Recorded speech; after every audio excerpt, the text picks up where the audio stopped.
Welcome back to the weekend with me, Andrew Pearce, in for Dawn Neeson. Now, newly uncovered documents suggest something we think we've always known.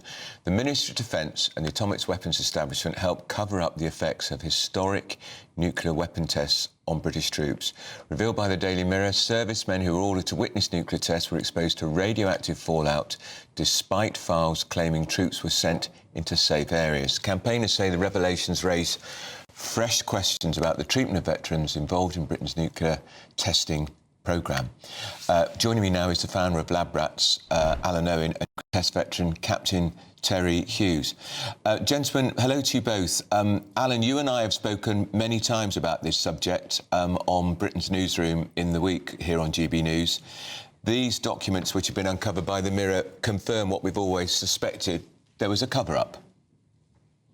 Absolutely, yeah. The new documents came from within the Atomic Weapons Establishment. They were from a whistleblower who basically in 2014 responded to a Freedom of Information request and found that a document that they rely on for all of the tribunal hearings, even at the European Court of Human Rights, was in fact inaccurate and was missing data.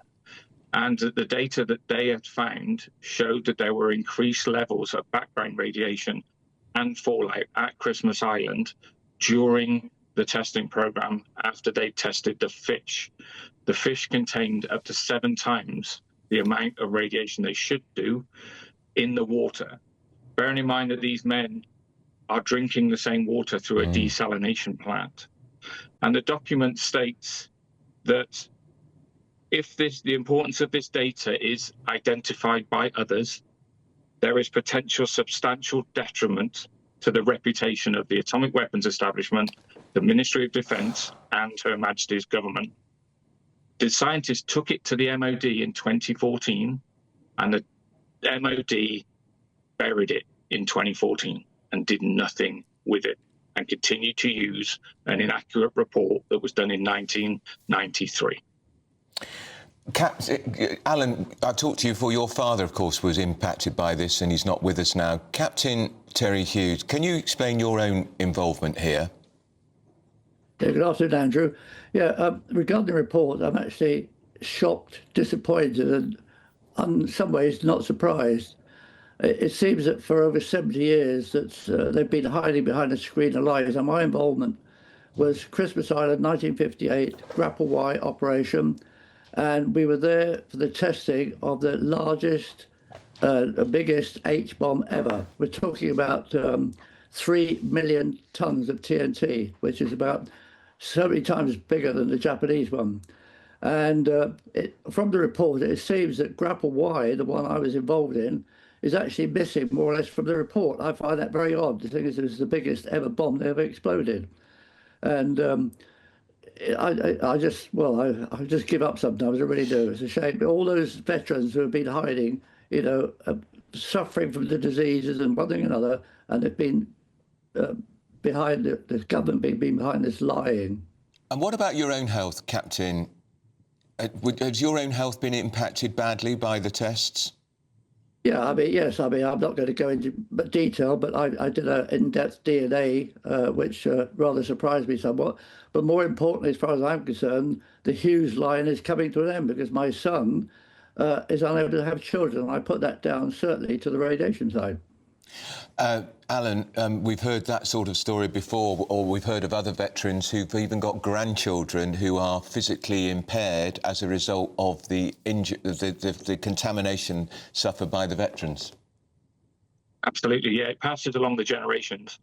And to now know that the government knew about this in 2014, everything that we'd said all along, a brave scientist has come forward. So this is not us telling them this. This is their own internal scientists at the Atomic Weapons Establishment telling them that they've got a problem with the report, that they need to readjust all the judicial proceedings. Everything they've ever done is unstable. And instead of listening to the science, which they tell us all the time, listen to the science, because it didn't fit their narrative, they have decided to bury it.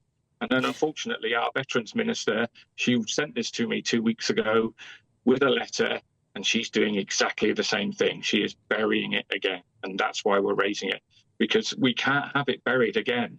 It's just a constant cycle. Somebody needs to break that cycle, and John Healey and the Prime Minister need to break that cycle and come clean. Captain Terry Hughes, can I ask a personal question? How old are you now? I'm 87, I'll be 88 this year.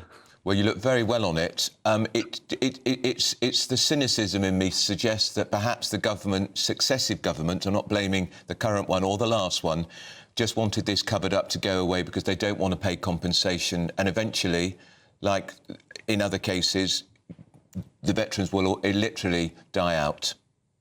Well, the trouble is, it's getting worse. Although we will die out, all the descendants are going to be expanding exponentially. That will never stop. I mean, this radiation business could go on for 100 years or so. It's incredible, and people just don't understand that. Do you still have nightmares when you think about what you were exposed to? I don't get nightmares so much. Every time I see a film regarding the atomic explosion, the H-bomb explosions, I do get quite emotional about it because I just don't think of me, but all my colleagues and comrades who actually have passed on, you know, and some of them never even got to see the medal which we were due. It took 70 years for that medal to be given to us. Yeah, and Alan, on that medal, as I recall, it was dispatched in the post in a box with virtually no commemoration, no ceremony at Downing Street, no ceremony at the Ministry of Defence. It was almost like a half-hearted gesture. Yeah, it came in a white jiffy bag with not even a clasp to attach it to your lapel. Dear. You had to buy the clasp yourself.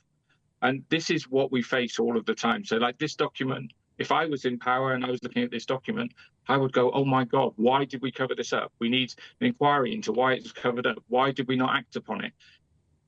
They just go, well, doesn't matter, brush it under the carpet again. It's crazy. It's absolutely crazy. Well, you know, on GB News, we've supported you on this issue and we'll continue to do so, Alan. That's Alan Owen, who is the founder of Lab Rats, and nuclear test veteran Captain Terry Hughes, who's going to be 88 in his next birthday, and we wish you very well. Gentlemen, both of you, thank you so much for joining us, and shame on the Ministry of Defence for this cover-up. We have got a statement here from the Ministry of Defence, which I have to read to you. The document referred to is an unfinished draft and never finalised. It was not tasked by the Atomic Weapons Establishment or the Ministry of Defence, and as such is not a formal company record. What sort of apology, denial, clarification is that, Ministry of Defence? Why don't you come on and talk to us? You'd be very welcome. I'm Andrew Pearce here on GB News. Lots more coming up on today's show.